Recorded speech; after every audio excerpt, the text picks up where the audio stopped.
윤한영 속보 이어가도록 하겠습니다. 지금 보니까 이제 무슨 을사오적 이후에 기묘 육적 그래가지고 또 친일파 애들 리스트가 벌써 이제 돌기 시작하고 그래요. 언제 한번 이제 파봐야 될 건데, 자, 부끄러운 줄을 모르고 세계 평화를 지켰다고. 나 이게 왜 세계 평화가 제정신이 아니야. 진짜 그렇게 생각하는 걸까요? 이게 어떻게 세계 평화가 되는지 모르겠는데. 나 순간 무슨 사회비 교주가 한 얘기. 그러니까 교주지 이 정도면.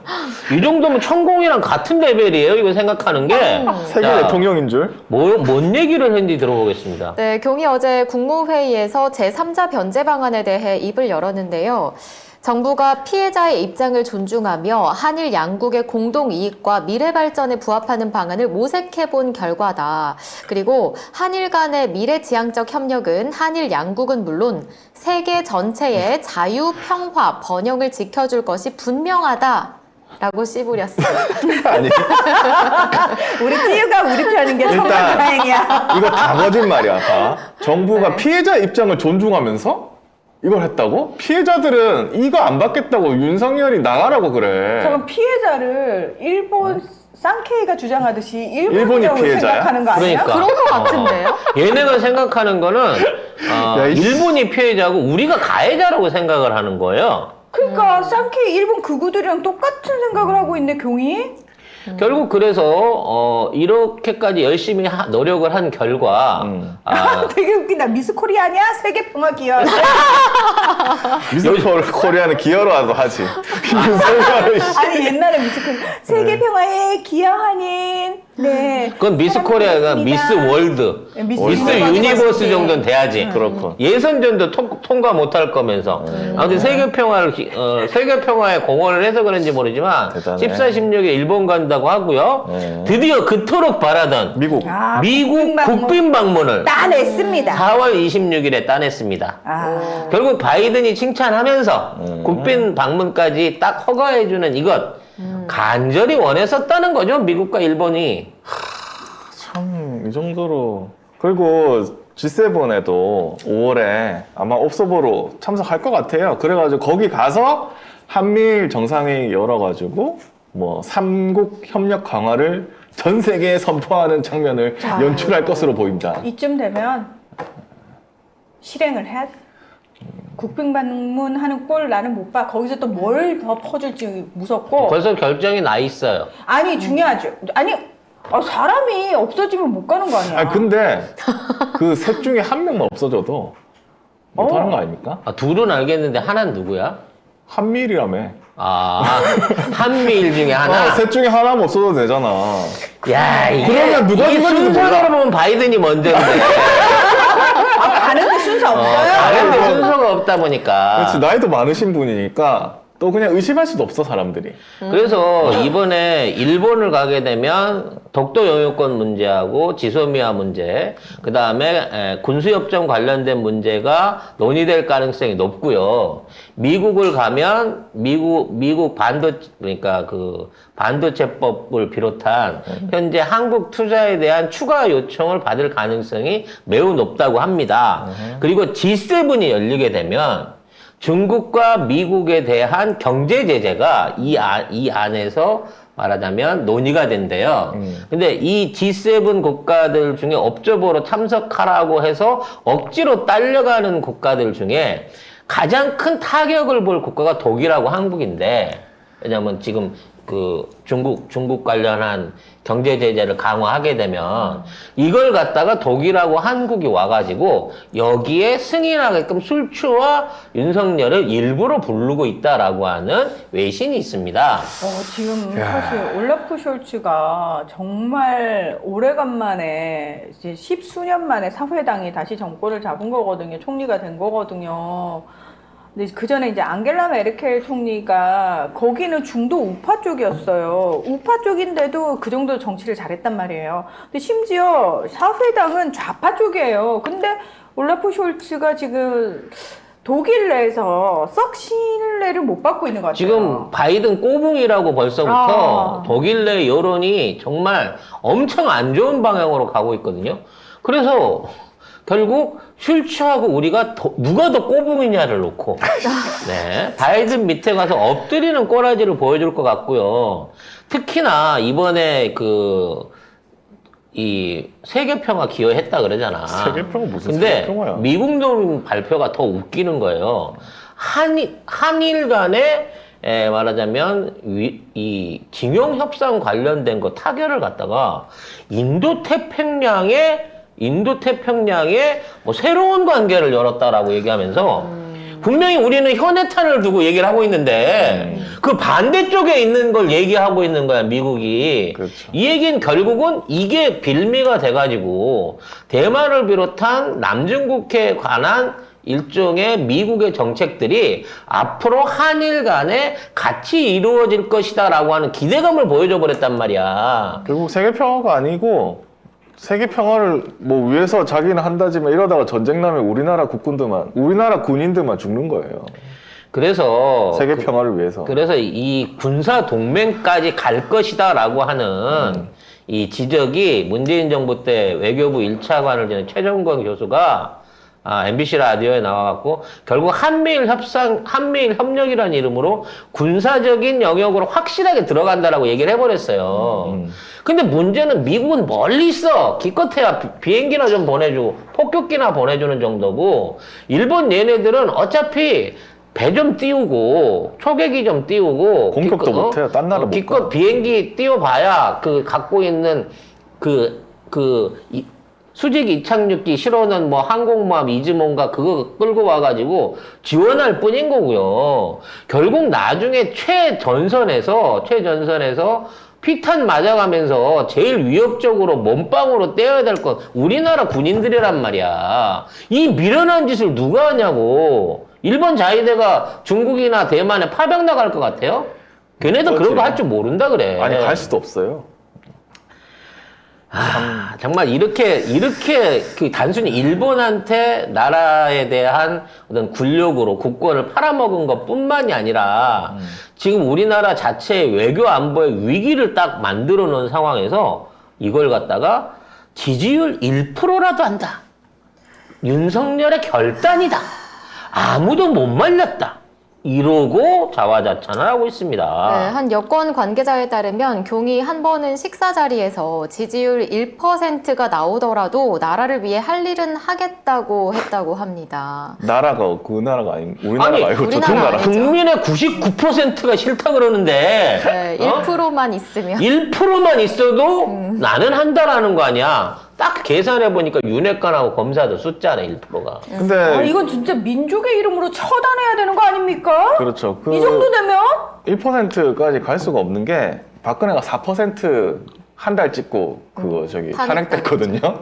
1% 못 갑니다. 그리고 이거 뭐 보도에서 보면은 윤석열이 뭐 내가 책임진다 이러면서 막 뭔 책임을 져 지가? 그러니까 막 그런 얘기 그게 그거 아니야? 나 호수로 조금 쳐맞고 봐주면 안 되냐? 이거냐? 아니 내가 왜 그런 말을 할까 가만 곰곰이 생각을 해봤거든요. 네. 자기가 책임질 근데 이때까지 윤석열 지가 책임진다고 한 게 하나도 없어.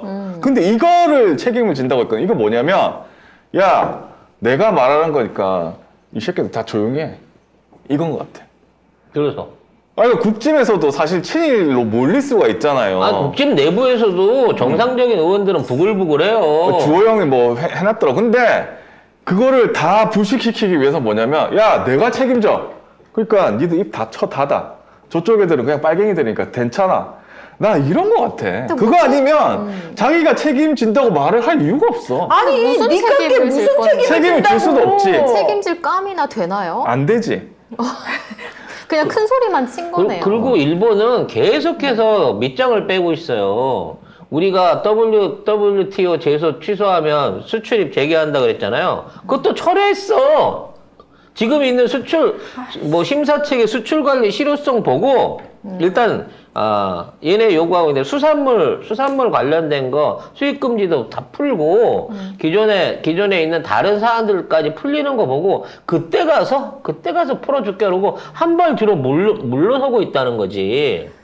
이런 양아치 짓을 하고 있는 거야. 근데 뭐든지 난 다 퍼주겠다고 얘기하고 있는 거거든.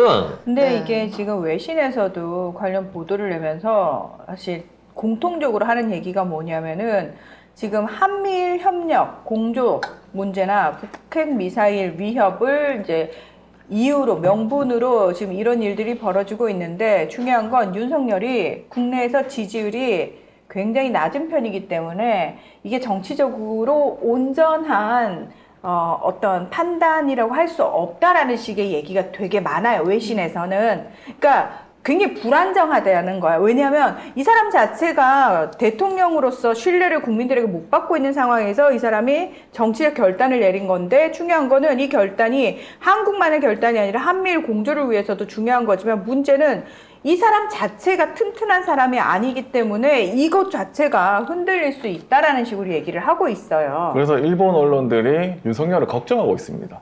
저러다가 탄핵되면 어떡하지? 그렇지. 이러면서. 저러다 망가지면 어떻게 되지? 이렇게 된 거예요. 근데 우리 입장에서는 좋은 게 이게 다 지 간덕으로 한 거라 그랬잖아. 네. 차기 정부에서 그건 걔가 미친놈이라서 그런 거고요.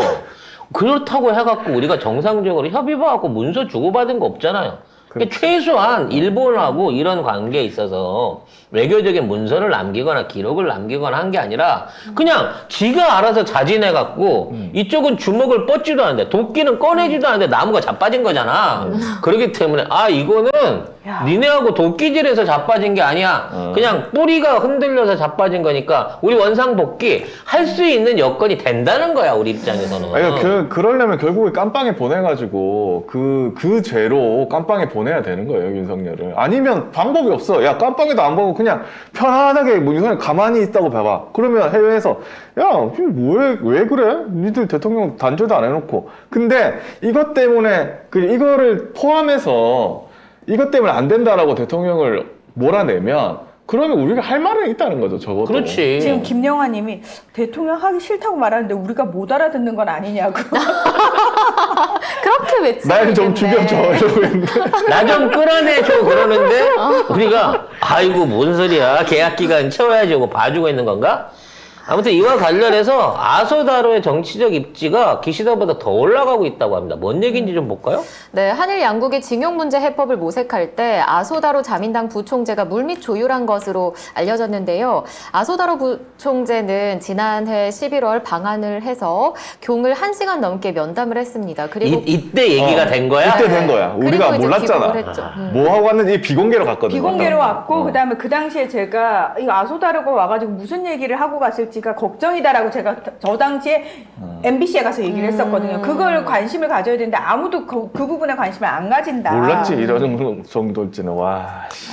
아소다로 이 새끼가 막 괜찮겠지? 네, 외놈인데. 괜찮아요. 어차피 상관없어. 이 쪽발이 새끼가 원래 아소 탄광이라고 지 할아버지 때 맞아요. 우리 징용 노동자들 광부로 끌어다가 했던 실질적인 전범의 후손이잖아요. 그러니까 이것이야말로 가해자가 와갖고 우리한테 와서 뻔뻔하게 이 문제 해결하라라고 들이민 거예요. 근데 이거를 해달라는 것보다 더 많이 해줘버린 거야. 더 적극적으로. 네. 아니 이렇게까지 할 필요는 없었는데 라고 할 정도로 발랑 까뒤집어져 갖고 이렇게 해줘버렸기 때문에 아소다로의 입지가 올라가면서 기시다와 아소다로가 사실 지금 연합정권이나 마찬가지일 정도로 둘이 힘을 모아서 그나마 있던 이제 고인이 된 아베파를 말하자면 밀어내고 있는 상황인 건데 아소다로의 입지가 훨씬 높아지면서 이 차기 총리 내지는